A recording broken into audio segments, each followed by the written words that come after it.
नमस्कार। देश और दुनिया की तमाम फटाफट खबरों में आपका स्वागत है। खबरों के लिए आपसे निवेदन कि यदि आपने हमारे चैनल को सब्सक्राइब नहीं किया तो कृपया करके आपके अपने चैनल को सब्सक्राइब करना ना भूलें।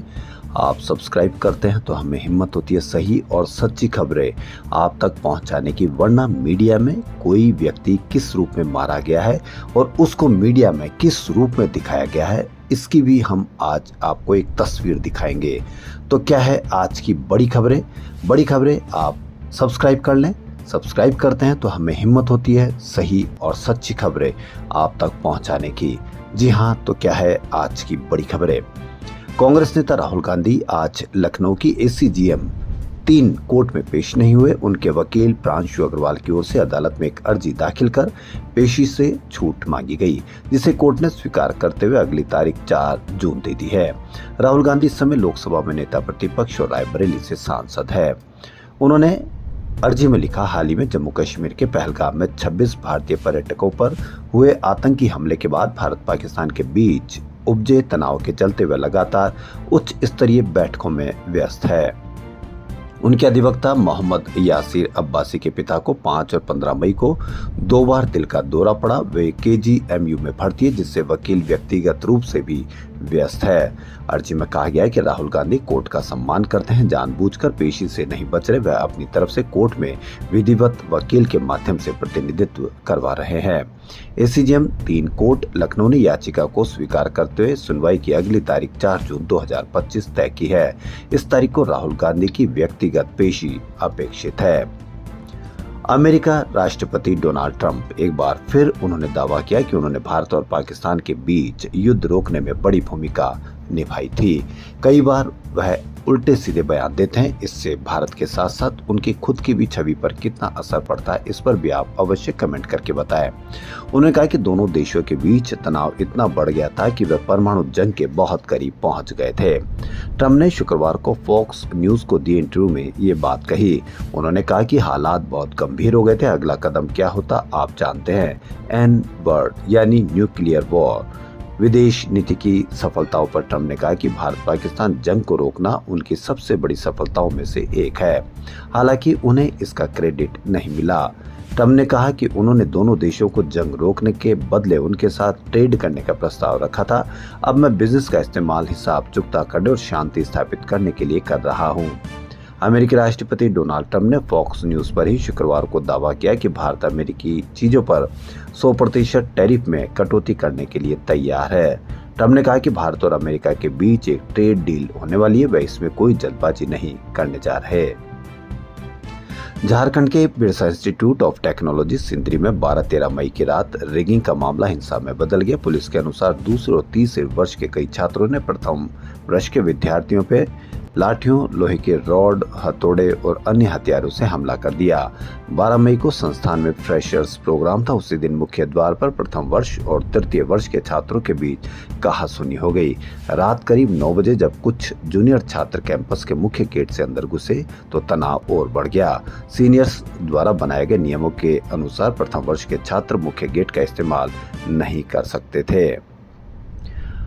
मध्य प्रदेश के मंत्री विजय शाह ने कर्नल सोफिया कुरैशी पर दिए गए आपत्तिजनक बयान का विवाद अभी थमता ही नहीं दिख रहा। वहीं डिप्टी सीएम जगदीश देवड़ा और फिर आगे मंडला सांसद फग्गन सिंह कुलस्ते भी अपने बयान के कारण विवादों में घिर गए और पूरा कांग्रेस विपक्ष उनको घेरने पर लग गया है। इसको लेकर कांग्रेस ने तीनों नेताओं और बीजेपी के खिलाफ मोर्चा खोल दिया।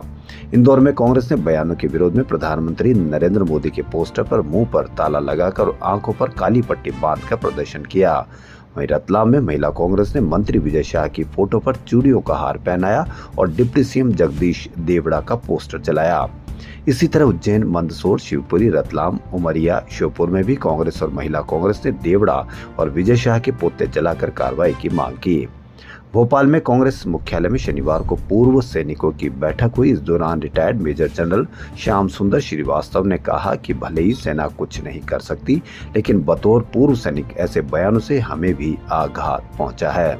अगर सरकार जल्दी फैसला नहीं लेगी तो वह भी दोषी होगी। ऐसी स्थिति में देश भर के पूर्व सैनिक जनता के साथ सड़कों पर आ जाएंगे। जी हाँ, ये बहुत बड़ा फैसला पूर्व सैनिकों का।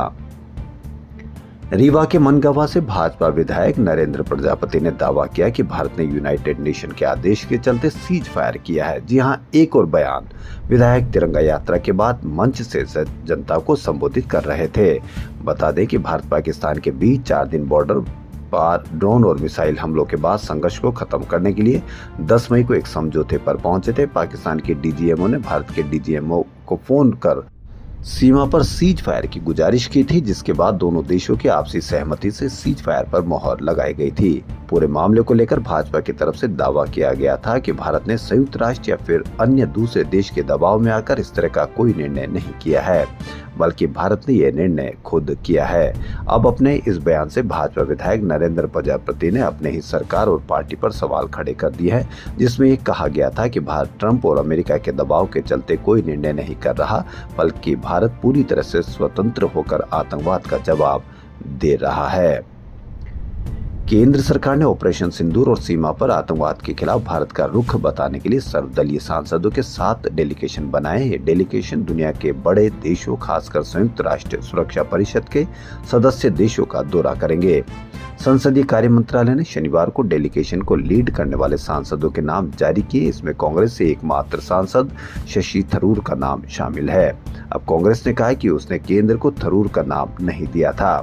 कांग्रेस नेता जयराम रमेश ने एक्स पर लिखा कि शुक्रवार सुबह संसदीय कार्य मंत्री किरेन रिजिजू ने कांग्रेस अध्यक्ष मल्लिकार्जुन खड़गे और विपक्ष के नेता राहुल गांधी से बात की थी। उन्होंने विदेश भेजे जाने वाले डेलीगेशन के लिए 4 सांसदों के नाम मांगा था। कांग्रेस ने आनंद शर्मा, गौरव गोगोई, डॉक्टर सैयद नसीर हुसैन और राजा बरार के नाम दिए थे। शशि थरूर का नाम सेलेक्ट करने के लिए क्या ऐसी जल्दबाजी या क्यों उनका सेलेक्ट किया गया है, इस पर भी आप अवश्य कमेंट करें। मेरे भाई आतंकी नहीं थे, वे बच्चों को पढ़ाते थे। पूंछ शहर में उनका अच्छा खासा नाम था। उनके बारे में क्या खबरें चला दी। मेरे भाई को पुलवामा हमले का मास्टरमाइंड बताया। कहा कि वे पीओके में टेररिस्ट सेंटर चलाते थे।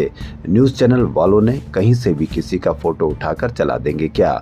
लोगों को तो यही लगेगा कि वह सही बोल रहे हैं। लोग तो यही सोचेंगे कि मौलाना कारी मोहम्मद इकबाल टेररिस्ट था। इन चैनलों पर कार्रवाई होनी चाहिए। मौलाना कारी मोहम्मद इकबाल के भाई मोहम्मद असलम मीडिया से गुस्सा है।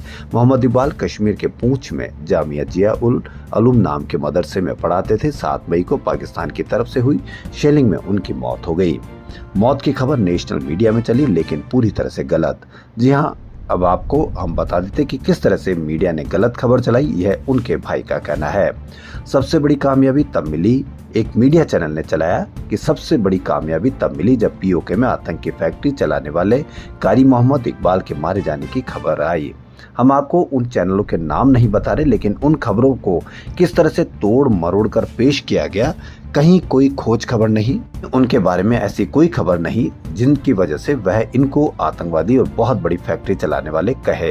लेकिन मीडिया चैनल पर किस तरह से एक झूठी खबरें चलाई गई, ये उनके भाई का कहना है। पीओके यानी पाकिस्तान के कब्जे वाले कश्मीर में उसे मौत की नींद सुला दिया गया। इसकी हेडलाइन थी, मिट्टी में मिल गया मोस्ट वांटेड आतंकी कारी मोहम्मद इकबाल। घाटी में ढूंढ रही थी एजेंसियां। कौन सी एजेंसियां ढूंढ रही थी? क्या उस चैनल को ये बताने के लिए मजबूर किया जाए कि आप ये बताएं कि कौन सी एजेंसी उसको ढूंढ रही थी और किस तरह से उसको ढूंढकर मारा गया, या उसको एक फर्जी या झूठी खबरें चलाई गई? भारत के एयर स्ट्राइक में हुआ ढेर। मौलाना कारी मोहम्मद इकबाल के मौत की खबरें 7 मई की शाम को चलने लगी थी, लेकिन ये झूठी थी। न कारी मोहम्मद आतंकी थे, न उनकी मौत पीओके में हुई, न वह लश्कर के कमांडर थे, न ब्रेन वॉश करते थे, और न ही उनका 14 फरवरी 2019 में हुए पुलवामा अटैक से कोई लेना देना था। अब उनकी फैमिली गलत खबर चलाने वाले चैनलों पर केस करने की तैयारी कर रही है। आईपीएल 2025 के दूसरे चरण का आगाज आज से होने जा रहा है। लीग का 58वां मुकाबला रॉयल चैलेंजर्स बेंगलुरु और कोलकाता नाइट राइडर्स के बीच बेंगलुरु के चिन्नास्वामी स्टेडियम में खेला जाएगा। हालांकि बारिश के कारण मैच का टॉस भी नहीं हो सका। अब देखना यह है कि कब टॉस होगा और मैच शुरू होगा। खबरों फिलहाल इतना ही। यदि आपको हमारा चैनल पसंद आए तो लाइक, सब्सक्राइब और शेयर अवश्य करें। धन्यवाद।